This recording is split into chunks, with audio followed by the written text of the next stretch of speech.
எல்லாரையும் வர சொல்லியிருந்தேன் நோன்பு திறக்கிறதுக்கு. ஒருத்தரையும் காணுமே. வராவளோ என்னமோ தெரியலையே. இவியலை நம்பி இவ்வளவு பலகாரத்தையும் உண்டாக்கி வச்சிருக்கனே. மாங்கன்னு வேலையை பார்த்து காணுமே. எவ்வளோ நேரமாக வெளியே பார்த்துக்கிட்டு இருக்கேன். நோன்பு திறக்க நேரம் ஆயிடுச்சே. நம்ம வேற கிளம்பி வந்துட்டோம். பாத்திமா என்ன பண்ணிக்கிட்டு இருக்காளோ தெரியல. பாவம், வராட்டாலும் கோவச்சுக்கிடுவா.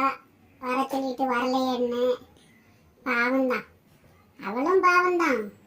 அவளை சொல்ல குத்தம் இல்லை. பாவம், தனியாக வந்து இங்கே கிடக்கா. நம்ம ஆளுகளெல்லாம் விட்டுட்டு வந்து இங்கே வந்து இருக்கிறனால பாவம் அவள் தனிமையில் இருக்க மாதிரி ஃபீல் பண்ணுதா. என்ன செய்ய, நம்ம என்ன செய்ய முடியும்? நம்ம கூட இருக்க சொன்னோம், இருக்க மாட்டோம்னு. இடம் அங்கே இருக்குது, வீடு அங்கே இருக்குன்னு சொல்லி இங்கே வந்து கிடக்கா. இப்போ சொந்த வந்தவங்க இல்லாமல் ஏங்கி தவிச்சுக்கிட்டு எப்பண்டா ஆள் வரும்னு காத்துக்கிட்டு இருக்கா.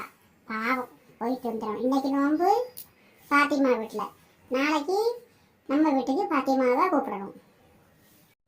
வாங்க 3 பேர், வாங்க வாங்க.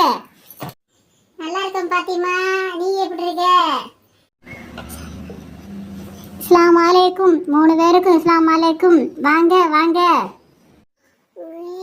அப்பா அப்பா, அல்லா எவ்வளவு பலகாரம் பண்ணிருக்க பாத்திமா. தனியாளா அதெல்லாம் செஞ்ச? ஆமா ரம்லா, எனக்கு சப்போர்ட் இங்க யார் இருக்கா? நான் தான் பண்ணேன். எனக்கு எல்லாம் ரொம்ப உங்களை மாதிரி எல்லாம் பண்ண தெரியாது. சும்மா எதையோ எனக்கு தெரிஞ்ச மாதிரி பண்ணியிருக்கேன். குத்தங்குறை இருந்தாலும் மன்னிச்சுக்கோங்க. இதை இன்னைக்கு நோன்பு திருப்தியாக இங்கே முடிக்கணும்.